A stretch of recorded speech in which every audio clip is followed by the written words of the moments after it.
বাংলাদেশে জুলাই আগস্টের ছাত্র জনতার আন্দোলন চলাকালে দমনপীড়নে অংশ না নিতে বাংলাদেশ সেনাবাহিনীকে সতর্ক করার পর সরকার পরিবর্তন হয় বলে জানিয়েছে জাতিসংঘ মানবাধিকার বিষয়ক হাই কমিশনার ভলকার তুর্ক।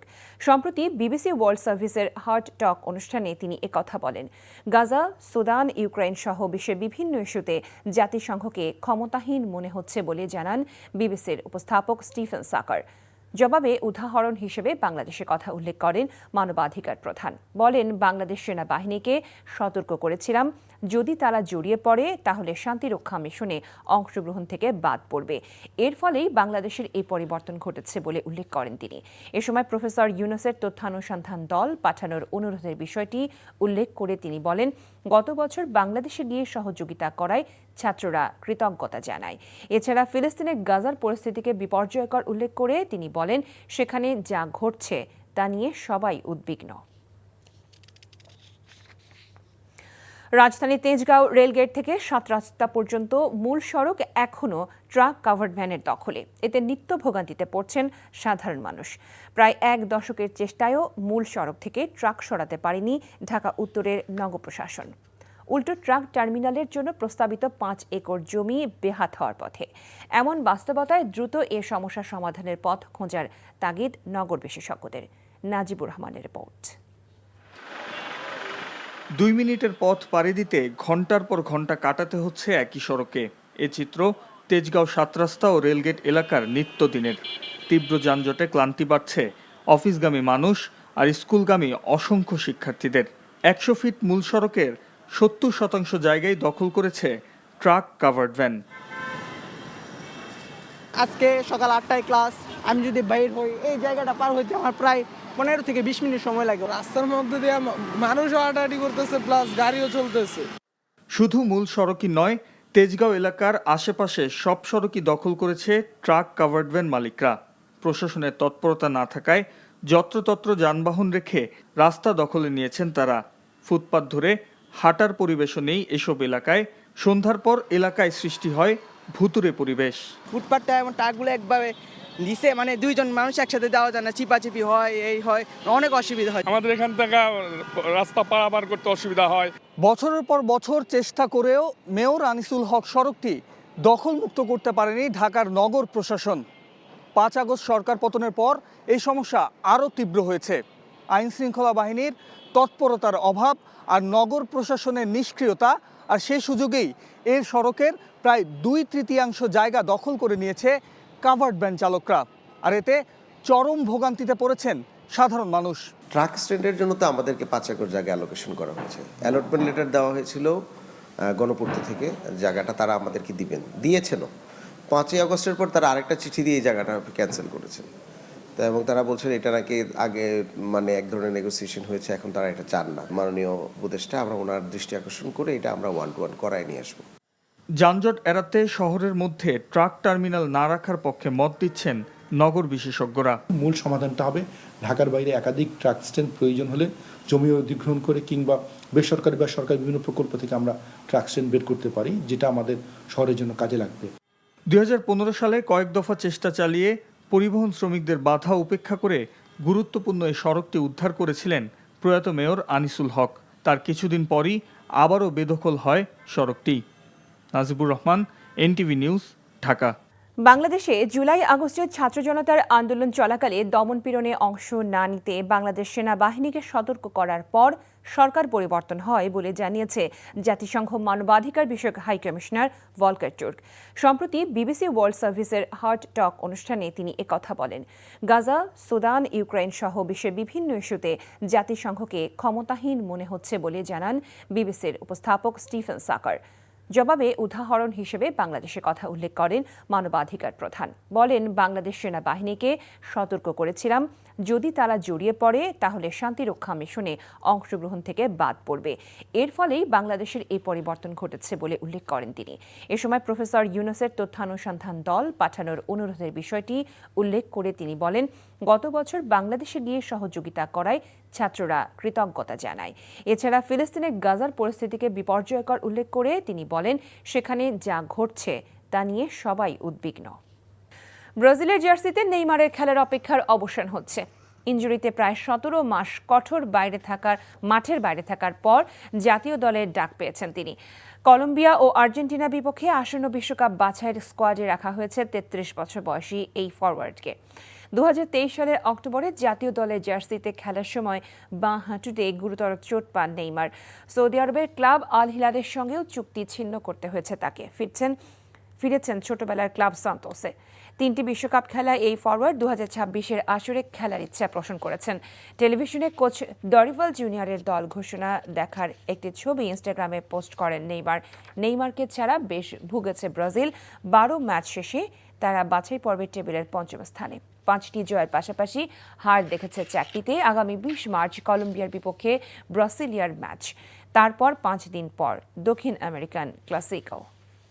বাংলাদেশে জুলাই আগস্টে ছাত্র জনতার আন্দোলন চলাকালে দমনপীড়নে অংশ না নিতে বাংলাদেশ সেনাবাহিনীকে সতর্ক করার পর সরকার পরিবর্তন হয় বলে জানিয়েছেন জাতিসংঘ মানবাধিকার বিষয়ক হাই কমিশনার ভলকার তুর্ক। সম্প্রতি বিবিসি ওয়ার্ল্ড সার্ভিসের হার্ট টক অনুষ্ঠানে জাতিসংঘের কার্যকারিতা তুলে ধরতে গিয়ে তিনি একথা বলেন। ফারুক হোসেনের রিপোর্ট। বিবিসি ওয়ার্ল্ড সার্ভিসের জনপ্রিয় পডকাস্ট অনুষ্ঠান হার্ট টক, যেখানে প্রশ্নের মুখোমুখি করা হয় বিশ্বের ক্ষমতাধর ও দায়িত্বশীল ব্যক্তিদের। অনুষ্ঠানটির শেষ প্রচারিত পর্বে অতিথি হিসেবে ছিলেন জাতিসংঘ মানবাধিকার প্রধান ভলকার তুর্ক। অনুষ্ঠানে তাকে বিশ্বের সংকটাপন্ন বিভিন্ন দেশের মানবাধিকার নিয়ে প্রশ্ন করা হয়। গাজা, সুদান, ইউক্রেন সহ বিশ্বের বিভিন্ন ইস্যুতে জাতিসংঘকে ক্ষমতাহীন মনে হচ্ছে বলে জানান বিবিসির ওই পডকাস্ট অনুষ্ঠানের উপস্থাপক স্টিফেন সাকার। জাতিসংঘের কার্যকারিতার পক্ষে যুক্তি দিতে ভলকার তুর্ক তুলে ধরেন বাংলাদেশের জুলাই আগস্ট গণ অভ্যুত্থানে জাতিসংঘ মানবাধিকার প্রধান হিসেবে তার নিজের ভূমিকার কথা। বলেন, বাংলাদেশ সেনাবাহিনীকে তিনি সতর্ক করেছিলেন, দমন পীড়নে যদি তারা জড়িয়ে পড়ে তাহলে শান্তিরক্ষা মিশনে অংশগ্রহণ থেকে বাদ পড়বে।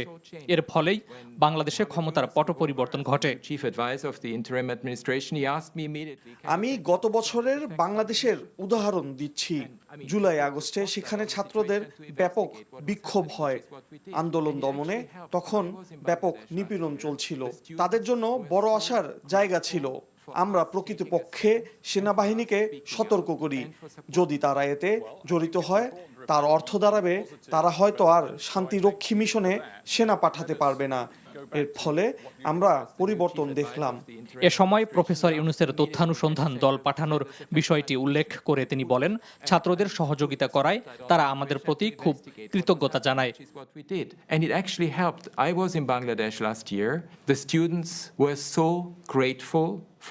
আমি গত বছর বাংলাদেশে গিয়েছিলাম।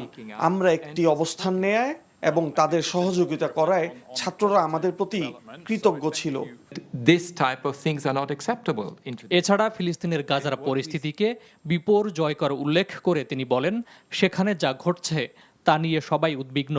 ইউক্রেন যুদ্ধ বন্ধে তারা চেষ্টা করে যাচ্ছেন বলেও জানান তিনি। Faruk Hossain, NTV international desk. রাজধানীর উত্তরা পশ্চিম থানা এলাকা থেকে নিষিদ্ধ ঘোষিত সংগঠন হিজবুত তাহরীরের 3 সদস্যকে গ্রেফতার করেছে ডিএমপির টিটিটিসি ইউনিট। গোপন সংবাদের ভিত্তিতে বৃহস্পতিবার রাতে উত্তরার 11 ও 12 নম্বর সেক্টর থেকে অভিযান চালিয়ে মনিরুল ইসলাম, মুহতাসিন বিল্লাহ ও মাহমুদুল হাসানকে গ্রেফতার করা হয়। আজ বায়তুল মোকাররম মসজিদ এলাকায় মার্চ ফর খিলাফ নামক একটি সমাবেশ পালন সংক্রান্ত পরিকল্পনার সময় তাদের গ্রেফতার করা হয়। তাদের বিরুদ্ধে উত্তরা পশ্চিম থানায় সন্ত্রাস দমন আইন 2009 মামলা দায়ের করা হয়েছে। গ্রেফতার হওয়া 3 জন নিষিদ্ধ ঘোষিত সংগঠন হিজবুত তাহরীরের সক্রিয় সদস্য বলে প্রাথমিক জিজ্ঞাসাবাদে স্বীকার করেছেন। 2009 সালের 22 অক্টোবর হিজবুত তাহরীরকে নিষিদ্ধ ঘোষণা করা হয়। তাই সন্ত্রাস বিরোধী আইন 2009 অনুযায়ী তাদের কোনো সভা সমাবেশ বা প্রচারণা করতে দেয়া হবে না বলে জানানো হয়েছে ডিএমপির পক্ষ থেকে।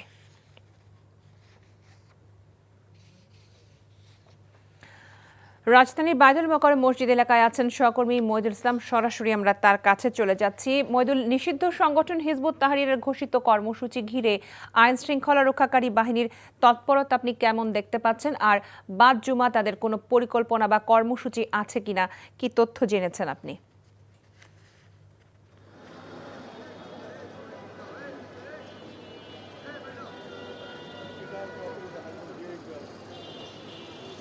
হ্যাঁ, আইন শৃঙ্খলা রক্ষাকারী বাহিনী তৎপরতা বলতে আমরা সকাল থেকে এখানে দেখেছি কয়েক স্তরে নিরাপত্তা ব্যবস্থা জোরদার করা হয়েছে এবং আমরা এই মুহূর্তে অবস্থান করছি বায়তুল মোকাররমের দক্ষিণ গেটে। এখানে দেখতে পাচ্ছেন যে র্যাব সদস্য আছে, পুলিশ সদস্য আছে এবং পাশাপাশি সেনা সদস্যরাও এখানে আছে এবং সন্দেহভাজন কোনো ব্যক্তি তারা পেলে এবং তাদের সাথে কোনো ব্যাগ থাকলে সেগুলো তল্লাশি করা হচ্ছে নিরাপত্তার জন্য। এবং এছাড়া যে বিভিন্ন যে মোড়ে মোড়ে আমরা দেখেছি যে সাজোয়া যান মোতায়েন করা হয়েছে, জল কামান মোতায়েন করা হচ্ছে নিরাপত্তার জন্য, এবং এখানে যাতে কোনো ধরনের বিশৃঙ্খল পরিবেশ তৈরি হতে না পারে জুমার নামাজের পরে। এবং আপনি কিছুক্ষণ আগে যেটা বলেছিলেন যে হিজবুত তাহরির একটি সমাবেশের ঘোষণা দিয়েছিল, সেটাকে যেহেতু সেই সংগঠনটি নিষিদ্ধ, তাই নিষিদ্ধ সংগঠনের কোনো কার্যক্রম যাতে এখানে পরিচালিত হতে না পারে এবং জননিরাপত্তার জন্য কোনো বিঘ্ন না ঘটে, সেজন্য মূলত আসলে এই নিরাপত্তা ব্যবস্থা জোরদার করা হয়েছে এবং যে কোনোভাবে তারা যাতে কোনো কার্যক্রম পরিচালনা করতে না পারে সেই জন্য মূলত নিরাপত্তা ব্যবস্থা এরকম জোরদার করা হয়েছে। আপনারা দেখতে পাচ্ছেন যে সেনা সদস্যরা তারা অবস্থান নিয়ে আছে এবং সেনা সদস্যের পাশাপাশি আমরা দেখেছি যে গোয়েন্দা পুলিশের সদস্যরাও আছে, তারাও এখানে বিভিন্ন জায়গায় অবস্থান নিয়ে আছে। এবং এছাড়া আশেপাশে যে সড়কগুলো আছে সড়কগুলোতেও আমরা দেখেছি যে আইন শৃঙ্খলা রক্ষাকারী বাহিনীর সদস্যরা টহল দিচ্ছে এবং সন্দেহভাজন ব্যক্তিদেরকে তারা তল্লাশি করছে এবং যাতে কোনো ধরনের জননিরাপত্তার কোনো বিঘ্ন না ঘটে সেই জন্য মূলত এই মোতায়েন করা হয়েছে। এবং আপনি জানেন যে গতকাল ডিএমপি থেকে একটি প্রজ্ঞাপন জারি করা, ডিএমপি থেকে একটি সংবাদ বিজ্ঞপ্তি দিয়েছিল যাতে এখানে কোনো ধরনের যাতে হিজবুত তাহরির তারা কোনো ধরনের সাংগঠনিক কার্যক্রম পরিচালনা করতে না পারে, কোনো মিছিল সমাবেশ না করতে পারে, সেই জন্য মূলত এই নিরাপত্তা ব্যবস্থা জোরদার করা হয়েছে। এবং আপনি দেখতে পাচ্ছেন যে মুসল্লিরা প্রবেশ করছে এবং দুই পাশেই পুলিশ, র্যাব সদস্যরা মোতায়েন আছে এবং সেনা সদস্যরা মোতায়েন আছে। সার্বিকভাবে আসলে এখানে আমরা দেখেছি যে কয়েক স্তরে নিরাপত্তা ব্যবস্থা জোরদার করা হয়েছে জননিরাপত্তার জন্য। এবং দুপুরের পরেও আমাদের এখন পর্যন্ত কোনো ধরনের কর্মসূচি কোনো সংগঠনের নেই এবং যে কোনো কর্মসূচি আজকে এই নিষিদ্ধ সংগঠন যাতে না করতে পারে সেই জন্য তারা আইনশৃঙ্খলা রক্ষাকারী বাহিনীর সদস্যরা তৎপর আছে। লোপা। রমজানের 5 দিন পেরিয়ে গেলেও রাজধানী বাজারে সয়াবিন তেলের সংকট কাটেনি। আবার শরবতে প্রয়োজনীয় লেবুও বিক্রি হচ্ছে বাড়তি দামে। রাজধানীর বাজার পরিস্থিতি জানতে আমরা চলে যাচ্ছি সহকর্মী সেলিম মালিকের কাছে, তিনি আছেন কারওয়ান বাজারে। সেলিম, বাজারে সয়াবিন তেলের সরবরাহ কেমন দেখতে পাচ্ছেন এবং রমজান উপলক্ষে লেবু, বেগুন সহ বেশ কিছু নিত্যপণ্যের যে দাম বেড়েছিল আজ তা কেমন দামে বিক্রি হচ্ছে?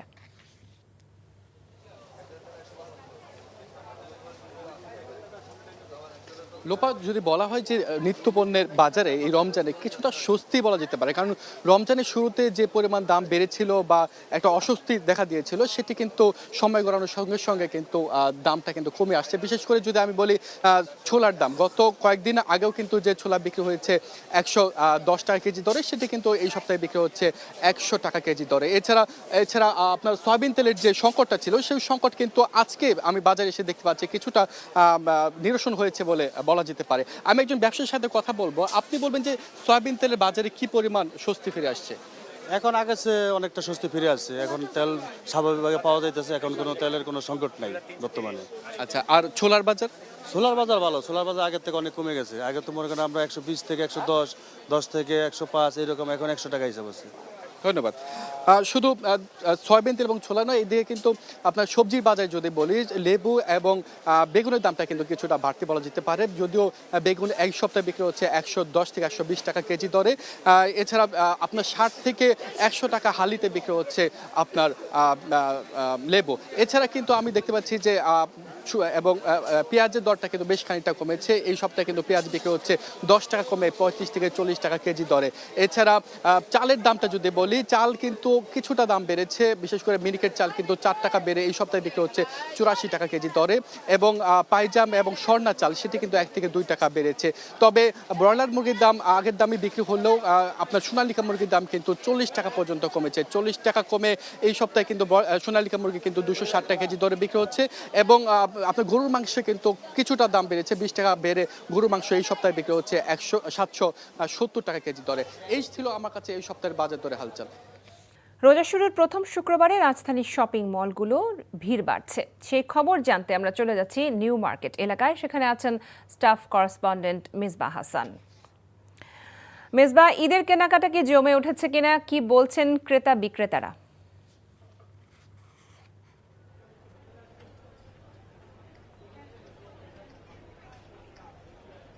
লোপা, আসলে রমজানের প্রথম শুক্রবার, প্রথম ছুটির দিন, সে হিসাবে সকাল থেকে কিন্তু নিউ মার্কেট এলাকা আমরা দেখেছি যে আসলে ক্রেতাদের বেশ সমাগম। যেহেতু এখনও ঈদের ডের বাকি, তারপরেও কিন্তু সকাল থেকে আমরা নিউ মার্কেট এলাকায় বাজারগুলোতে এখন পর্যন্ত বেশ ক্রেতা সমাগম আমরা দেখতে পেয়েছি। তারা এসছেন কেনাকাটা করতে, যেহেতু আগে ভাগেই ঝুটকি ঝামেলা, ঈদের শেষ সময়ে কিন্তু অনেকটা ভিড় লক্ষ্য করা যায়, ক্রেতাদের উপস্থিতিও বেশি দেখা যায়। সেক্ষেত্রে আগে ভাগেই অনেকেই নিজের পছন্দের জিনিসটি কিনে নিতে কিন্তু আগে ভাগেই চলে এসেছেন অনেক ক্ষেত্রে। আমরা ক্রেতাদের সাথে কথা বলছিলাম, তারা যেটি বলছিলেন যে এখন তো শুরুর অনেকেই কেনাকাটা করছেন, আবার অনেকেই নিজের পছন্দের জিনিসটি দেখার জন্য চলে এসছেন, অনেকেই নতুন করে দেখে রাখছেন নিজেদের পছন্দের জিনিসগুলো। ক্রেতা বিক্রেতা উভয়ের সাথে কথা বলছিলাম। ক্রেতারা বলছিলেন যে ঈদের শেষ সময় এসে, রমজানের শেষ দিকে এসে অনেকটা ঝুটকি জামাতা পোহাতে হয়। একদিক থেকে যানজটের দীর্ঘ যানজট একদিকে, তারপর লোক সমাগমও বেশি থাকে, যার কারণে এছাড়া গরমের তীব্রতা আস্তে আস্তে বাড়ছে, যার কারণে আগে ভাগেই অনেকে কেনাকাটা করতে এসছেন। এবং বিক্রেতারা বলছিলেন যে প্রথম শুক্রবার হিসেবে কিন্তু সমাগম বেশ ভালো। এবার ঈদেও বেশ তারা উৎফুল্ল যে এবার ঈদেও বেশ তাদের লাভবান হবে বলে তারা আশাবাদ ব্যক্ত করছেন।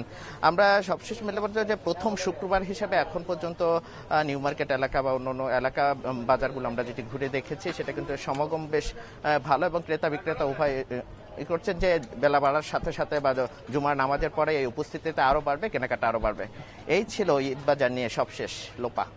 সারের দাম বৃদ্ধিতে আলুর উৎপাদন খরচ নিয়ে বিপত্তিতে পড়তে হয় কৃষকদের। এমন পরিস্থিতিতে মাটি গবেষণার পর মুন্সিগঞ্জে রাসায়নিক সারের যৌক্তিক ব্যবহার নিয়ে পরীক্ষা চালিয়েছে কৃষি বিভাগ। এতে দেখা গেছে অর্ধেক সার ব্যবহার করেও জমিতে সমপরিমাণ আলুর উৎপাদন হচ্ছে। কৃষি বিভাগ বলছে এতদিন কৃষকরা ব্যবহার করেছেন অতিরিক্ত সার, কিন্তু যৌক্তিক ব্যবহারে ফলন বৃদ্ধি এবং মৌসুমে উৎপাদন ব্যয় কমানো সম্ভব প্রায় ২৫০ কোটি টাকা। মুন্সিগঞ্জ থেকে মঈনুদ্দিন সুমনের পাঠানো রিপোর্ট। আলু উৎপাদনে খ্যাতি রয়েছে মুন্সিগঞ্জের। সারের দাম বৃদ্ধি সহ নানা প্রতিবন্ধকতায় বেড়ে যায় উৎপাদন খরচ। বাজারে সঠিক দাম না পেয়ে হতাশ হন কৃষকরা। তাই তো কৃষি বিভাগের এমন উদ্যোগ। এই সবুজের সমারোহে লুকিয়ে আছে আলু। দেখে এক মনে হলেও পাশাপাশি দুটি জমিতে আবাদ হয়েছে মুন্সিগঞ্জের প্রসিদ্ধ আলু। একটিতে শতাংশে ব্যবহার করা হয়েছে 12 থেকে 13 কেজি সার, আর পাশের প্রদর্শনীর জমিতে ব্যবহৃত হয়েছে 3 থেকে 6 কেজি সার। অথচ আলু উত্তোলনের পর দেখা গেল ফলন সমান।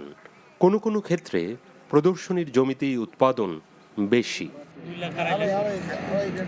সংশ্লিষ্টরা বলছে প্রয়োজনের চেয়ে জমিতে অধিক সারের ব্যবহার হচ্ছে কিনা বিষয়টি সামনে রেখে এ জেলার 6 উপজেলায় রাসায়নিক সারের যৌক্তিক ব্যবহার নিশ্চিত করতে এই পরীক্ষা কার্যক্রম। এই জমিতে আমরা সার কম ব্যবহার করেছি। এই ট্রায়াল প্লটে আমরা আমাদের উপজেলা কৃষি অফিস মুন্সিগঞ্জ সদর থেকে আমাদের যে নির্দেশনা দেওয়া হয়েছে ওই অনুযায়ী আমরা কৃষক ভাইদেরকে সার ব্যবহার করেছি। আশা করতেছি যে আমরা কম সার দিয়ে একই রকম ফলন পাবো। এ অবস্থায় রাসায়নিক সারের যৌক্তিক ব্যবহার পদ্ধতিতে চাষাবাদে আগ্রহী হয়ে উঠছে কৃষকরা। আগামী বছর আমরা ইনশাল্লাহ কম সার দিয়ে ব্যবহার, আমার প্রতি কেজিতে দেখা গেছে 2 টাকা 3 টাকা ডিফারেন্স হয়ে যাবে, খরচ কম হইব। আগে সার অতিরিক্ত দিয়া যে ফলন, এই বছর দেখলাম অল্প সার দিয়া একই ফলন। কৃষি বিভাগ জানায় জেলায় 300টি স্থানে মাটি গবেষণার পর 3 রকমের সারের পরীক্ষা চালানো হয়। 5% করে তৈরি করা হয়েছে প্রদর্শনী প্লট। কৃষকের যে সারের জন্য যে খরচটা, সে তুলনায় আমার খরচ কিন্তু কোনো কোনো ক্ষেত্রে 1/3।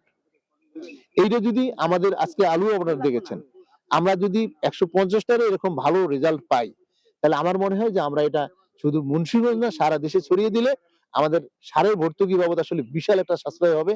আমার হিসাব শুধু মুন্সিগঞ্জ জেলায় আমাদের সারের ভর্তুকিতে 250 কোটি টাকা সাশ্রয় করা সম্ভব। মুন্সিগঞ্জ সদরে 150টি প্লটে চলছে এ গবেষণা কার্যক্রম। NTV news desk.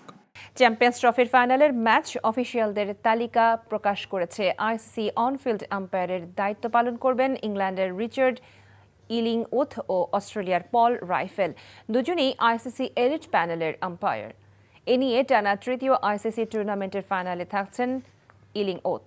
গত 2023 ওয়ানডে ও 2024 টি-20 বিশ্বকাপে ফাইনালেও ম্যাচ পরিচালনা করেন তিনি। এই আসরের সেমিফাইনালেও ফিল্ড আম্পায়ার হিসেবে দেখা গেছে অভিজ্ঞ 2 আম্পায়ারকে।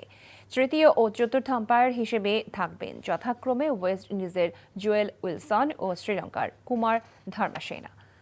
ম্যাচ রেফারির দায়িত্ব পালন করবেন শ্রীলঙ্কার রঞ্জন মাদুগালে। আগামী রোববার শিরোপা নির্ধারণী ম্যাচে মুখোমুখি হবে ভারত ও নিউজিল্যান্ড। সরবরাহ বাড়ায় রমজানে প্রয়োজনীয় ছোলা এবং চিনির দাম গত সপ্তাহের চেয়ে প্রতি কেজিতে কমেছে অন্তত 10 টাকা। সোনালী মুরগির দামও কেজিতে কমেছে 40 টাকা। পুরোপুরি না হলেও সংকট অনেকটাই কেটেছে সয়াবিন তেলের। তবে লেবু বেগুন বিক্রি হচ্ছে আগের বাড়তি দামেই। নতুন করে বেড়েছে মিনিকেট চালের দামও। সেলিম মালিকের রিপোর্ট। বরাবরের মতো এবছরও রমজানের শুরুতে বাজারের যেমন দাম দেখেছিলেন মানুষজন, তাতে সংখ্যাই বেড়েছিল। কিন্তু সপ্তাহের ব্যবধানে সেই বাজারে যেন কিছুটা স্বস্তি মিলছে। ছোলা চিনি থেকে শুরু করে বেশ কিছু পণ্যের দাম প্রতি কেজিতে যতটা কমেছে তা গেল কয়েক বছরে দেখা যায়নি বলে জানালেন ক্রেতাদের অনেকেই। অনেক দাম কম আছে গতবারের তুলনায়, আলহামদুলিল্লাহ।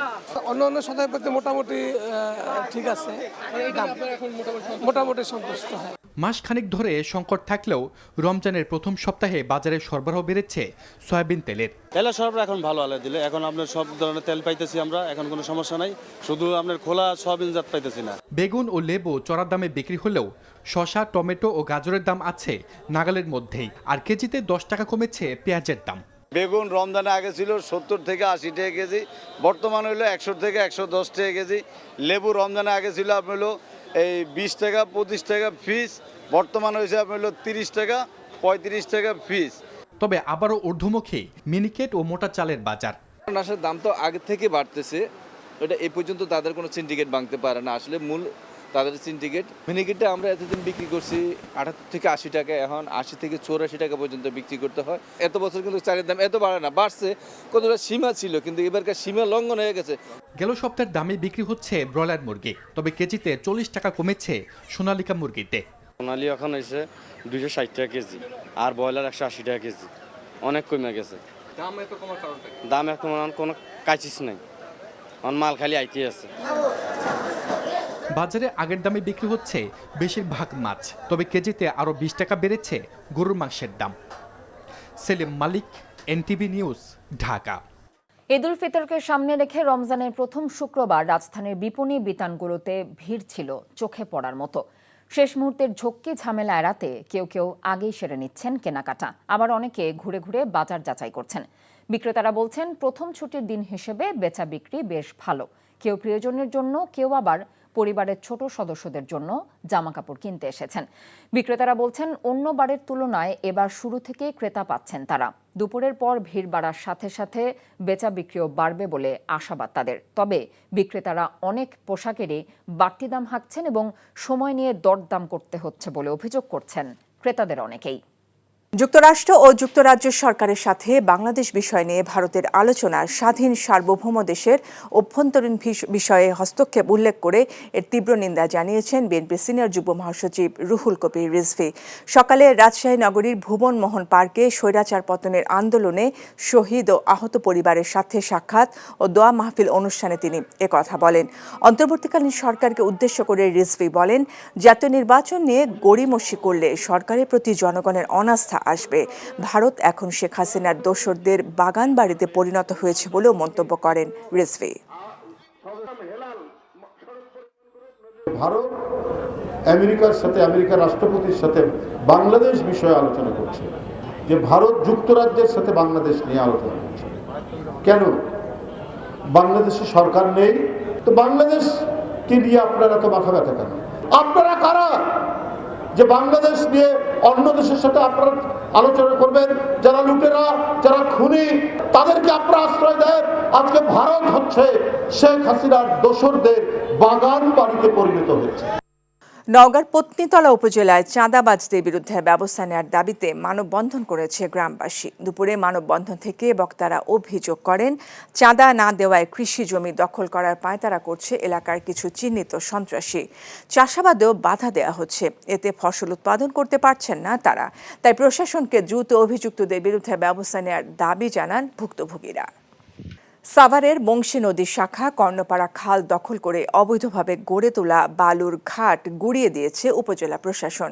এ সময় একটি ড্রেজার মেশিন ধ্বংস করে দেওয়া হয়েছে। দুপুরে অভিযান পরিচালনা করেন নির্বাহী ম্যাজিস্ট্রেট ও সাভার উপজেলা নির্বাহী কর্মকর্তা আবু বক্কর সরকার। তবে অভিযান চলাকালে ঘটনাস্থলে দখলকারীদের কাউকে পাওয়া যায়নি। অন্যদিকে পরিবেশ দূষণ রোধে শেরপুরে হাইকোর্টের নির্দেশে গুড়িয়ে দেওয়া হচ্ছে অবৈধ সব ইটভাটা। শেরপুরে ৪১টি ইটভাটার মধ্যে কোনোটিরই বৈধ কাগজপত্র নেই। যে কোনো সময় নির্বাচনে অংশ নিতে জাতীয় নাগরিক পার্টি প্রস্তুত বলে জানিয়েছেন দলের আহ্বায়ক নাহিদ ইসলাম। তবে এর আগেই আইনশৃঙ্খলা পরিস্থিতি স্বাভাবিক করা, খুনিদের বিচার ও জুলাই ঘোষণাপত্র প্রকাশ করা জরুরি বলে জানান তিনি। নির্বাচনের পাশাপাশি এসব দাবিতে সোচ্চার হতে রাজনৈতিক দলগুলোর প্রতিও আহ্বান জানান এনসিপি প্রধান। নূর হোসেনের রিপোর্টে বিস্তারিত। জুলাই গণ অভ্যুত্থানের আকাঙ্ক্ষাকে ধারণ করে আত্মপ্রকাশের পর দলের প্রথম সাধারণ সভা শেষে সাংবাদিক সম্মেলনে কথা বলেন জাতীয় নাগরিক পার্টি এনসিপির আহ্বায়ক নাহিদ ইসলাম। এ সময় রয়টার্সকে দেয়া সাম্প্রতিক সাক্ষাৎকারের ব্যাখ্যা দেন তিনি। বলেন, যে কোনো সময় নির্বাচনে অংশ নিতে প্রস্তুতি রয়েছে জাতীয় নাগরিক পার্টির। এই বছর নির্বাচন করা সম্ভব নয়, আমি ঠিক এইভাবে কথাটা বলি নাই। আমি বলেছিলাম যে এখন দেশের যে আইন শৃঙ্খলার পরিস্থিতি, সেই পরিস্থিতিটা পুলিশ যেরকম নাজুক অবস্থায় আছে, এইরকম নাজুক অবস্থায় নির্বাচন করাটা অনেক বেশি কঠিন হবে। মানে নির্বাচনের জন্য নাগরিক পার্টি তার মানসিকতা এবং প্রস্তুতি রয়েছে। গণপরিষদ বা জাতীয় নির্বাচনের কথা বলছি, কিন্তু তার আগে আমরা দৃশ্যমান বিচার কার্যক্রম দেখতে চাই। নির্বাচন কেন্দ্রিক একটা শব্দ আসলে কেন তারা শুধু নির্বাচন পিছানোর ভয়টা করে? কেন শুধুমাত্র আমাদের মাথায় একটা নির্বাচন হবে, আমরা দ্রুততম সময়ের মধ্যে ক্ষমতায় যাব, এই চিন্তাটা কেন কাজ করে? তবে নির্বাচনে জোট গঠন নিয়ে এখনো কোনো আলোচনা হয়নি বলে জানান এনসিপির আহ্বায়ক। সাংগঠনিক সক্ষমতা বাড়াতে এ মাস থেকেই কাজ শুরু হচ্ছে বলেও জানান তিনি।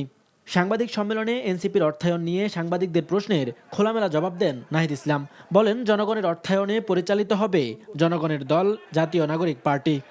দেশকে নতুনভাবে গড়তে চায়, ছাত্রদের এই যে নতুন উদ্যোগকে সমর্থন করছে, যে সৎ মানুষরা রয়েছে সকলে সমাজে, তাদের থেকে আমরা সহযোগিতা চাচ্ছি। সাধারণ মানুষের কাছ থেকে আমরা সহযোগিতা চাবো।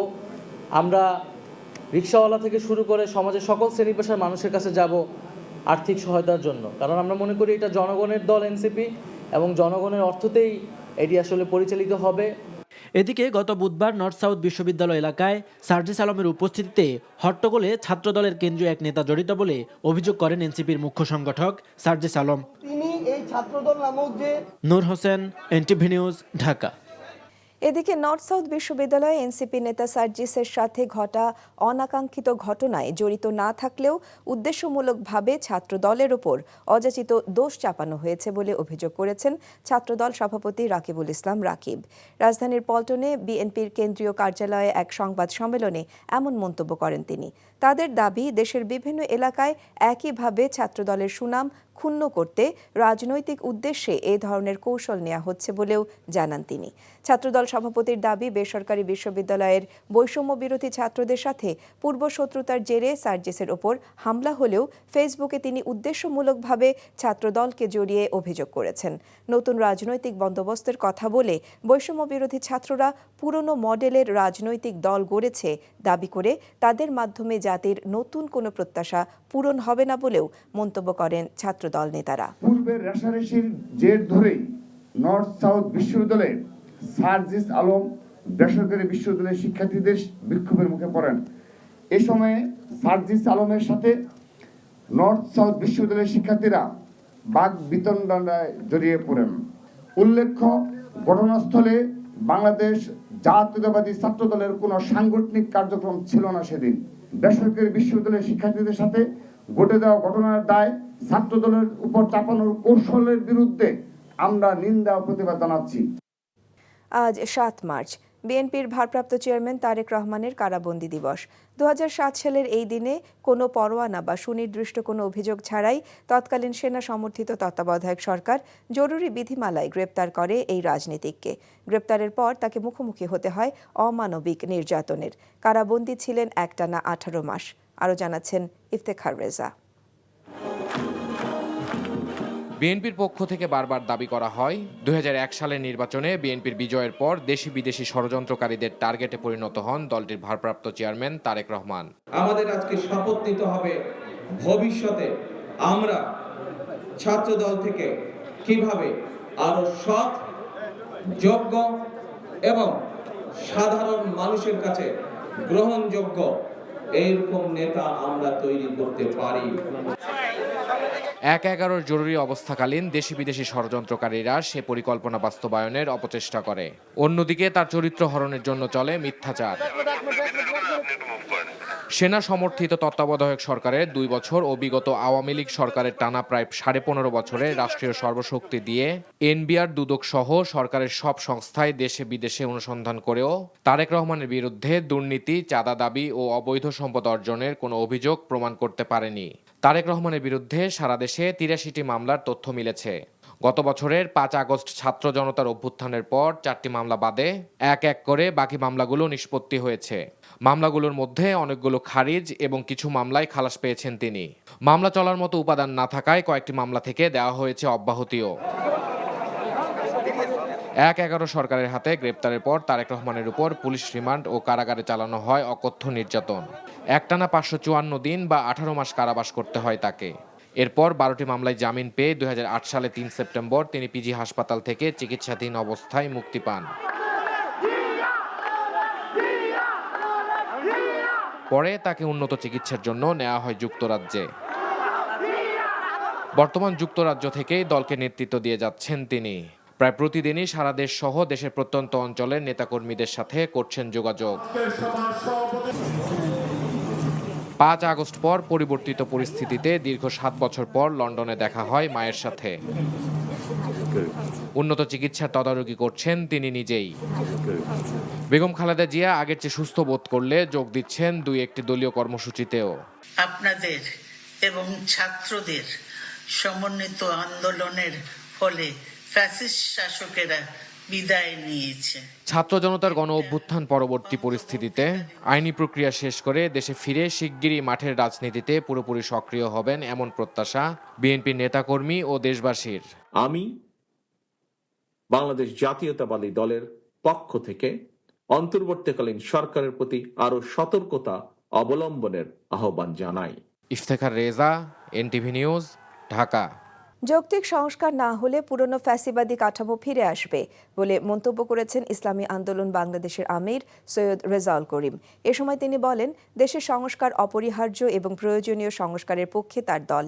রাজধানীর একটি হোটেলে দলের ইফতার মাহফিলে এসব কথা বলেন চরমোনাই পীর সৈয়দ রেজাউল করিম। জুলাই গণহত্যায় যারা জড়িত তাদের তদন্ত করে বিচারের মুখোমুখি করার দাবিও জানান ইসলামী আন্দোলন বাংলাদেশের আমির। তিনি আরও বলেন, দেশের শান্তি শৃঙ্খলা ফেরাতে জাতীয় ঐক্যের প্রয়োজন।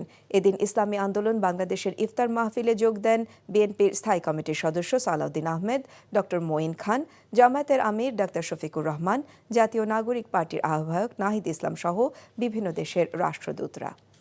আসন্ন ঈদ উল ফিতর উপলক্ষে ভিড় বাড়তে শুরু করেছে রাজধানীর বিপণী বিতানগুলোতে। রমজানের প্রথম শুক্রবার ভিড় ছিল চোখে পড়ার মতো।